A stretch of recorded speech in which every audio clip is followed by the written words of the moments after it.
Aegean सागर के बीचों बीच पड़ा एक द्वीप क्रेटे।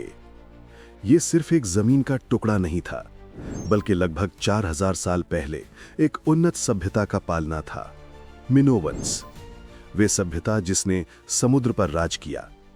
उनका व्यापार मिस्र यानी इजिप्ट से लेकर साइप्रस और ग्रीस तक फैला हुआ था। उन्हें गर्व से समुद्र के राजा का खिताब दिया जाता था। तब मिनोवंस के पास बहुमंजिला महल थे, जिनके अवशेष आज भी उनकी भव्यता की गवाही देते हैं। आज हम बात करने वाले हैं मिनोवंस की। आइए जानते हैं इस अद्भुत और रहस्यमयी सभ्यता को। मिनोवंस सभ्यता का जन्म शांति और समुद्र के बीच हुआ। इस सभ्यता ने पत्थरों और नमक को ऐसे तराशा कि वो दुनिया के लिए एक आश्चर्य बन गई। उन्होंने सुरक्षा के लिए ऊंची दीवारों पर भरोसा नहीं किया, बल्कि हजारों जहाजों के एक शक्तिशाली बेड़े पर भरोसा किया। उनके सबसे महत्वपूर्ण केंद्र कनोसुस का महल न केवल एक शाही निवास था, बल्कि एक प्रशासनिक, धार्मिक और आर्थिक केंद्र था। कनोसुस एक विशाल और जटिल संरचना थी। यह महल इतना बड़ा था कि बाहरी दुनिया के लोग इसे भूल भुलैया कहने लगे, जिसके केंद्र में मिनोटॉर, आधा आदमी आधा सांड का प्रसिद्ध मिथक जन्म लेता है। यह महल पानी की निकासी, ड्रेनेज और रोशनी के लिए उन्नत वास्तुकला का उपयोग करता था, जो उस युग में दुर्लभ था। उनके पास ऐसे भित्ति चित्र यानी फ्रेस्कोस थे, जो युद्ध की क्रूरता नहीं, बल्कि डॉल्फिन, सांडों और फूलों की जीवंतता दर्शाते थे। मिनोवंस की समृद्धि उनके बेजोड़ व्यापार नेटवर्क पर टिकी हुई थी। वे जैतून का तेल, शराब और उच्च गुणवत्ता वाली मिट्टी के बर्तन यानी पॉटरी का निर्यात करते थे, और बदले में मिस्र से सोना, तांबा और अन्य कीमती सामान आयात करते थे।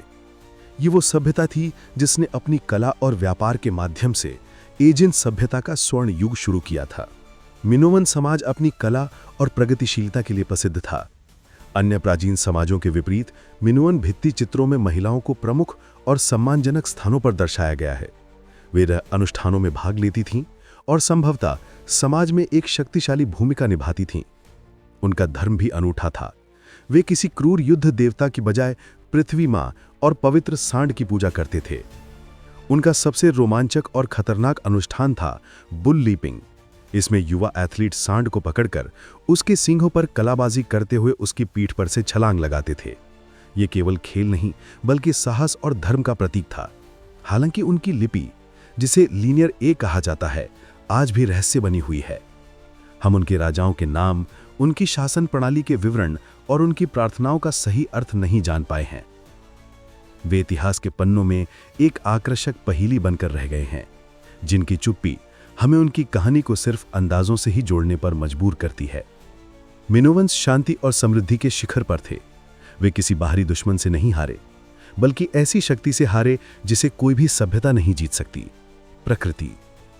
लगभग 1600 ईसा पूर्व के आसपास क्रेटे से लगभग 100 किलोमीटर उत्तर में स्थित थेरा यानी आज का संतोरिनी द्वीप एक भयानक ज्वालामुखी विस्फोट का केंद्र बना। यह इतिहास के सबसे बड़े विस्फोटों में से एक था। पहले तो आसमान राख से भर गया, सूरज महीनों तक दिखाई नहीं दिया और क्रेटे में कृषि चौपट हो गई। लेकिन असली विनाश तब आया जब ज्वालामुखी के फटने से एक विशाल सुनामी ने जन्म लिया। समुद्र की यह लहर, जिसने मिनोवंस को गौरव दिया था, अब उनकी दुश्मन बन गई। इसने तट पर स्थित उनके सभी बंदरगाहों और जहाजों को नष्ट कर दिया। मिनोवंस के बेड़े बिखर गए, उनका व्यापार थम गया। उनके महल बचे जरूर, लेकिन उनकी शक्ति का स्रोत समुद्र अब उन्हें करीबी और निराशा में धकेल चुका था। ये अंत नहीं था, लेकिन ये उनके गौरव का अंत था। ज्वालामुखी की राख और सुनामी की तबाही से कमजोर पड़ चुकी मिनोवंस सभ्यता पर कुछ समय बाद उत्तर ग्रीस से आए एक सैन्यवादी समूह माइसीनियंस ने कब्जा कर लिया। धीरे धीरे मिनोवन कला और संस्कृति फीकी पड़ गईं और वे इतिहास के पन्नों में दफन हो गए।